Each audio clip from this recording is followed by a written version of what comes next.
کابل کے ایک پروفیسر کی کہانی، ان کی اپنی زبانی۔ پڑھنے کے لیے پیسے اتنے نہیں تھے، اس لیے زمین فروخت کر کے پڑھا، فوراً سے پی ایچ ڈی کر لی، واپس کابل آیا، سوچ رہا تھا کہ اتنا سارا پڑھ لیا ہے، اب تو صدر کے بعد سب سے بڑی کرسی مجھے ملے گی۔ کافی عرصہ نوکری کے لیے دفتر کی خاک چھانی، نوکری نہیں ملی، کچھ تو کرنا تھا، اس لیے ایک کار سروس اسٹیشن کھولا۔ رشتہ داروں نے خوب مذاق اڑایا، مگر میں اپنے آپ کو اور گھر والوں کو تسلی دیتا رہا کہ سب کچھ بہتر ہو جائے گا۔ سروس اسٹیشن بہت ہی خستہ حال تھا، شیشوں کی بجائے پلاسٹک کا سہارا لیا۔ کابل کی یخ بستہ اور تیز و تند ہوائیں آئے روز پلاسٹک اڑا لے جاتی اور مجھے ہر روز نئے پلاسٹک خریدنے پڑتے۔ چچا زاد بھائیوں کو میرے نئے کام سے کافی راحت محسوس ہوتی تھی، آئے روز خوبصورت کاریں لاتے اور مجھ سے دھلاتے تھے۔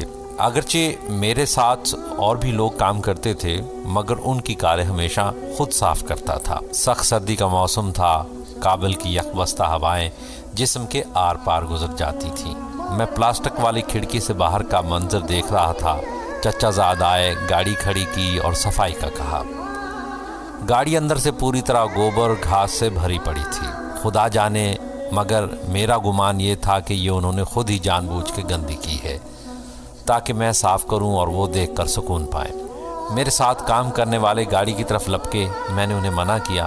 مطلب یہ تھا کہ اب چچا زاد بھائی ہے، وہ تو صرف اس لیے آئے ہیں کہ مجھے صفائی کرتے ہوئے دیکھیں۔ میں نے بھائی کو بٹھایا اور ان کے لیے چائے کا آرڈر دے دیا اور خود گاڑی کو واش کرنے لگا۔ کام بہت سخت تھا، مگر کام کرتا رہا۔ ان کی گندی گاڑی صاف کی۔ چچا زاد بھائی چائے کا کپ ہاتھ میں پکڑے باہر آئے اور کہا کہ اچھی طرح صاف کرنا۔ اگر سچ پوچھیے تو بہت ہی کٹھن حالت تھی، مگر میں نہیں چاہتا تھا کہ بھائی کی امیدوں پر پانی پھیروں۔ کار اچھی طرح دھوئی، کار کا مالک کافی مضطرب تھا۔ میں نے سوچا شاید گاڑی اچھی طرح صاف نہیں ہوئی۔ میں نے پوچھا، بھائی کیا بات ہے، آپ اتنے پریشان کیوں؟ انہوں نے کہا، میں طالب علم ہوں اور میرا امتحان ہے۔ عجیب بات یہ ہے کہ وہ معاشیات کا طالب علم تھا اور دوسری طرف میں نے بھی معاشیات میں پی ایچ ڈی کر رکھی تھی۔ میں نے پوچھا کس مضمون کا پرچہ ہے؟ انہوں نے کہا جی اکاؤنٹنگ۔ میں نے کہا تم سامنے اس روم میں جاؤ، میں آتا ہوں۔ میں نے انہیں 6 ماہ کا سبق 15 منٹ میں سمجھا دیا۔ کہا وہ گاڑی آپ نے دھوئی؟ میں نے کہا ہاں جی، زندگی ہے تو کام تو کرنا ہے نا۔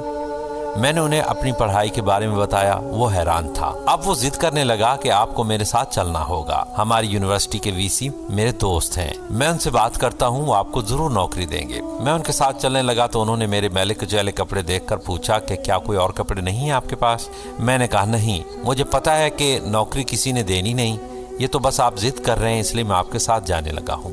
گیلے کپڑے زیب تن کیے ہوئے میں وی سی آفس کے ایک کونے میں کھڑا ہو گیا۔ آفس میں قیمتی فرنیچر رکھا ہوا تھا، مگر میرا دل نہیں کر رہا تھا کہ میں اس پر بیٹھوں۔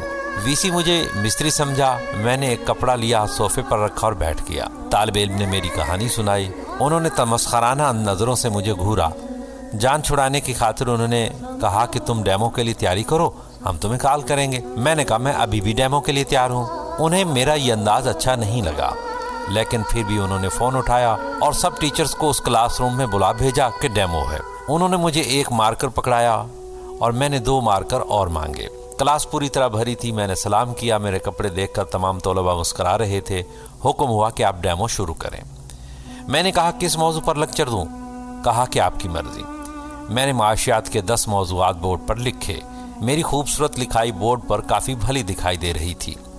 میں نے کہا اس میں کون سے موضوعات پر بات کروں؟ انہوں نے دوسرے نمبر والا ٹاپک چنا۔ میں نے اس موضوع پر کافی کلاسیفائی کیا، پھر ان کی طرف دیکھ کر کہا کہ اب ان میں کون سا موضوع ٹھیک رہے گا۔ پورا بورڈ بھر دیا۔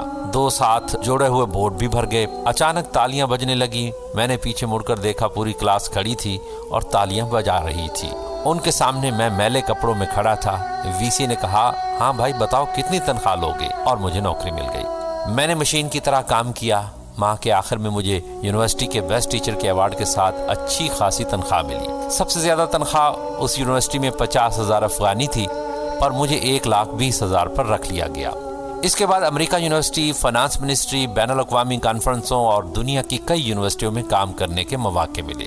میری سروس اسٹیشن کا 1 سال کنٹریکٹ ابھی ختم نہیں ہوا تھا اور میں نے 30 ممالک دیکھ لیے۔ میں آج بھی اپنے چچا زادوں کے ساتھ نیک برتاؤ کرتا ہوں اور وہ بھی میرا بہت احترام کرتے ہیں اور نام کے ساتھ صاحب ضرور کہتے ہیں۔ میں اللہ کی رضا پر خوش ہوں۔ دوستو، زندگی کے سامنے کبھی ہتھیار مت ڈالیں۔ زندگی کے بہت سارے جہت ہیں، ہمیشہ آنے والے کل کے لیے پر امید رہیں۔ کبھی کوئی کام کرتے ہوئے شرمانا نہیں چاہیے۔ زندگی ہمیشہ ایک جیسی نہیں رہتی، کبھی بھی بدل سکتی ہے، اور وہ جو پیدا کرنے والی ذات ہے وہ اپنے پیاروں سے ہمیشہ سخت ترین امتحان لیتی ہے، اور پھر رب کی رضا کو رضا مان کر محنت کرنے والوں کو وہ عزتیں اور رزق عطا فرماتی ہے کہ دنیا حیران رہ جاتی ہے۔ زندگی میں کوئی کام چھوٹا اور بڑا نہیں ہوتا، البتہ کام کرنے کے طریقے چھوٹے اور بڑے ضرور ہوتے ہیں۔